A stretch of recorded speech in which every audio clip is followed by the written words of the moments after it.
so yes, I think it takes a level of understanding each other, a respectful understanding of each other, because we're going to come with different ideas and ideologies.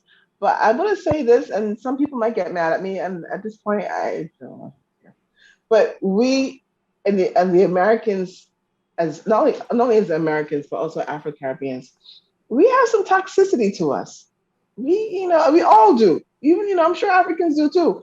But we have some issues. And one of the things I don't want my African Americans and my Afro Caribbean people doing is coming over with their negative, bad ways, and to me, corrupting my African people. So, for example, in 1865, over 300, well, yeah, over 300 Barbadians went to Liberia, right, on their own.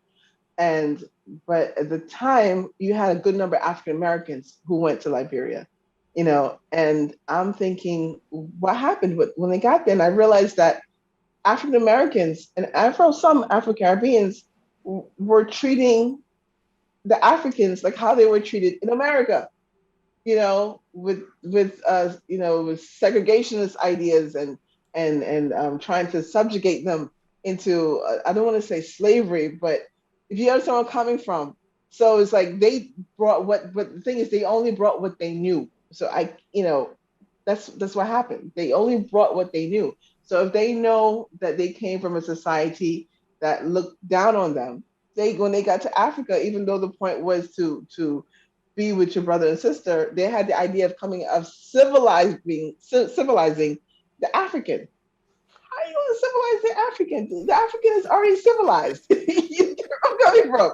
So this was the mindset back then, and in a weird way, it's still the mindset now. When I speak to a lot of African Americans, it's like, oh, I must go teach my brothers and sisters. No, humble yourself. You learn from them. They are the source. You get where I'm coming from. So I do believe that it takes a level of respectful understanding of both sides of the coin, and that's the only way that as a people we could come together. Because I don't like when my people try to come over there and dominate Africans. Leave my African people alone. They're That good. is the truth. In that we need to be humble. We need to understand where we are going. We need to understand what is at stake to start with, no? Because a lot of things are involved, like you actually pointed out. There are a lot of issues here, no? But we must understand that it is our survivor that we're talking about. Mhm. I want to repeat again what Dr. Henry Clark was saying on that it is not about African American. It is not about Afro Brazilian. It is not about Afro European. It is about African. Are you an Mhm. African? It is not about Mhm. the little division that we have. Okay, because I'm a Muslim, so let care for the Muslim people in Africa. Oh, we are talking about the Jewish people in Africa. No, you don't. You are shooting yourself in the foot. The fact that there's so many divisions amongst us as a people. You know, and everyone wants to be the right one, and everyone wants to impose their views or point of view on the other person, and then we tend to discount or cancel that particular group or people because they don't hold the same beliefs. But at the end of the day, like you said, we are one people. We are African, and we have to understand that, and we have to respect that. It all comes down to respect. I remember when I was in Ghana, there were certain things I didn't like. I'm very honest. There's certain things I didn't like about the culture, right? And my mentor said to me, "That's fine. You don't have to like it, but you still have to respect it. You don't have to partake in it, but you just have to respect it." And I'm like, you are so right. And I am no one to sit there and say you must do it this way. No, I respect what you do. You know, and because of that, I have a better and deeper understanding and appreciation for Africa because I understand not everything I'm going to like. As a person. And I think a lot of people need to adopt that idea. That I might not like it, but this is their culture, and therefore I have to respect it. I'm no one to come and change their point of view. So I think at the end of the day, just understanding uh, the people, the culture, and respecting them. To me, is what's most important. And eventually, hopefully, we'll see the bigger picture as one people. We're too divided. I agree with that, and it hurts. It really does, because as a people, we could be so much further, so much further. You know what I mean? Yeah. We're far already. We survived. We We survived, but we could do a lot more. Yeah. absolutely, absolutely. Now, looking at your project, the African Diaspora Institute of Culture and Exchange. What is the primary goal of this project? Because I find it very interesting. We are moving towards the end of it. Okay. So the nonprofit basically is to help create programs, cultural exchange programs, as well as to facilitate historical research that will that will help promote the unification or understanding of Africans and her or its diaspora. So that's really about it. We're in the phase right now of working on our strategic plan. So that's why I really can't talk too much about that because we're still in the operation, setting up the operation phase because we're really, really new. And because of COVID, things were slowed down a lot. Um, but our main goal is to create programs and projects to help, people gain a deeper understanding and wisdom about Africa. So whether it's taking someone from America, like a group of people from America to Africa for 5 days to sit down with a particular village or people to speak to them and to live their life. That's part of it. That's one part of it. Another aspect of it is creating media content. Knowing that I've had 28 years within the broadcasting industry, is definitely creating media content as well, and as well as facilitate the historical research part is my favorite as a historian. Like I always tell people I will gladly hang up every job I have just to do research. I love research. I love reading. I love interviewing people. That's all I want to do for the rest of my life. But unfortunately, I can't. I mean, I can, but so the historical research part is to help other projects, other people, or other organizations, or government entities that might need information or research done. So that's the second arm of C.E.H.R. of the Oh, all institute. right. Now, good. I can see that you really love research. I can see the way you speak about it with passion, and that is really important. Now, what do you do with the document, the material that you gather? Is it that you publish a book, or you make it available as a blog, or tell me how do you disburse it to the people? Well, that's well, I through enslaved spaces is one. That's one of the projects. That's my personal project. And I have this. I just want to say this now. Enslaved spaces is my contribution to the world. You know, and I just hope that the generations after me will pick up enslaved spaces and develop it more after I'm gone. But that's I feel every historian or every researcher should have at least one project, maybe two, that they can contribute to the field of research, historical research, for it can for other generations to pick up as well and develop. So yes, so for me, it came into the idea of enslaved spaces. Um, the other bits of research I do tend to be client based. So I'm also a genealogist as well. So I tend to do a lot of family research for clients and those who just want to know more. So sometimes people who do their DNA, and they get back that they're Mandinka and they would like to know more about the Mandinkas, on a very intricate level, then that's, I would do that as well. And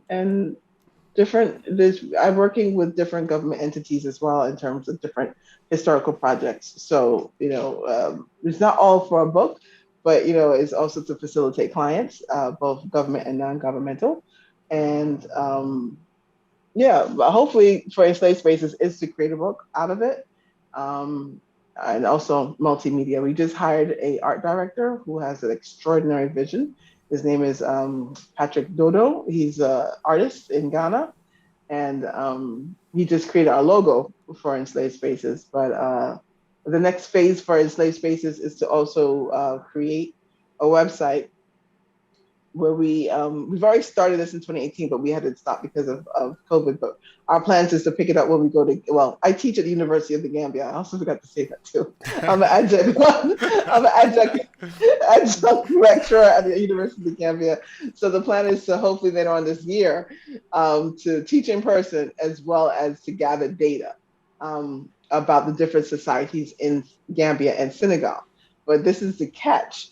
It will be in English because we are very interested in the creation stories, the stories of how particular societies were formed. Who are these people? What are your philosophies? What's your spiritual belief system? But it's in their language, you know. And I'm just not talking about, you know, just very surface roundabout information. I want to see places, you know. I want to see places, and I want to know the names of these places because it's something very powerful. And this is another reason why enslaved spaces to me is very powerful too.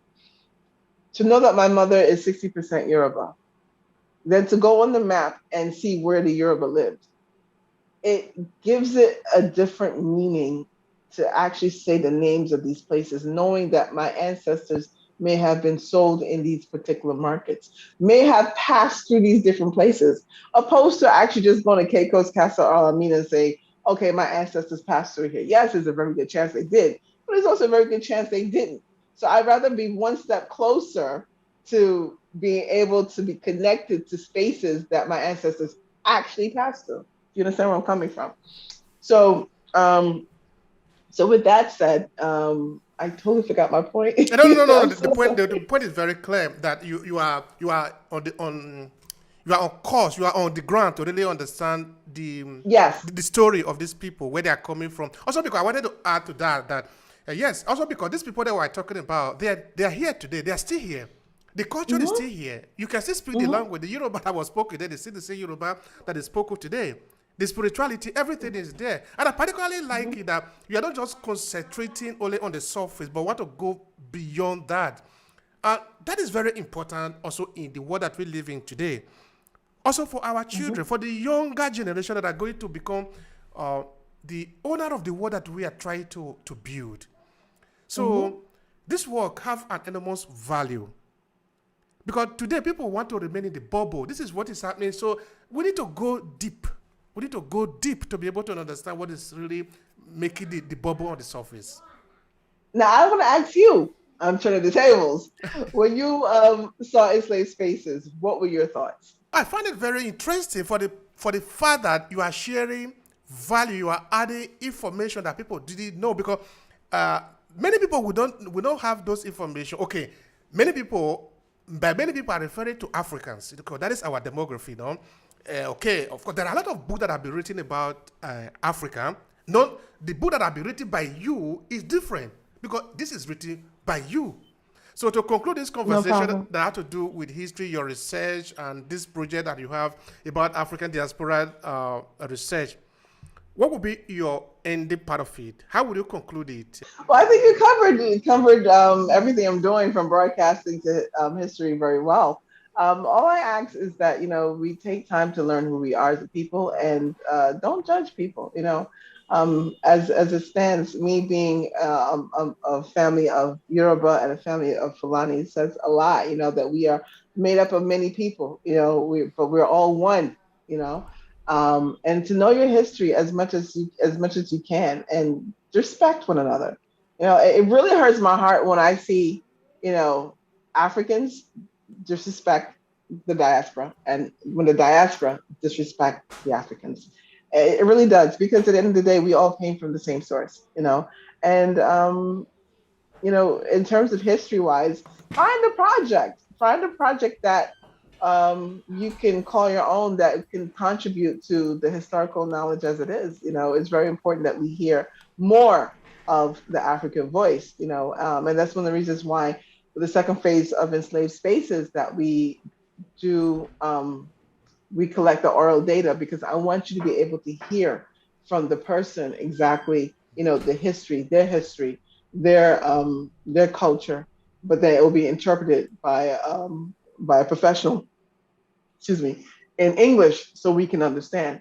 Because many times I'll see the history of the Mandinka or the history of the Susu, and it's in their language. I'm like, oh, I can't understand it. You know, all this knowledge and I can't understand it. So yeah, that's the second phase of it. And if you can, you know, support. We have to support each other, just not mouth wise, but financially too. You know, we have to financially. And I think that's one of my biggest pet peeves is the fact that when I look for grants or when I look for funding for historical research, especially within Africa, I don't find any. They're very limited. But yet I can get grants on understanding the Civil War, King Henry VIII, and all these different, projects. But when it comes to Africa, there's hardly any. So we have to support each other. It's important. Financially, we have to support each other. We have to. So Absolutely. that's all I have to say. Yeah. Thank you so much, sister. I really appreciate that. It's really be very, very rich the conversation. No? And I believe that the people that are Yes. listening to us, they have a lot of value for me. So thank you very much for it. And thank you so much for allowing me to come on and discuss the project and talk about myself as well. But hopefully it will garner greater understanding of who we are as a people. And come to Barbados. Come to beautiful Barbados.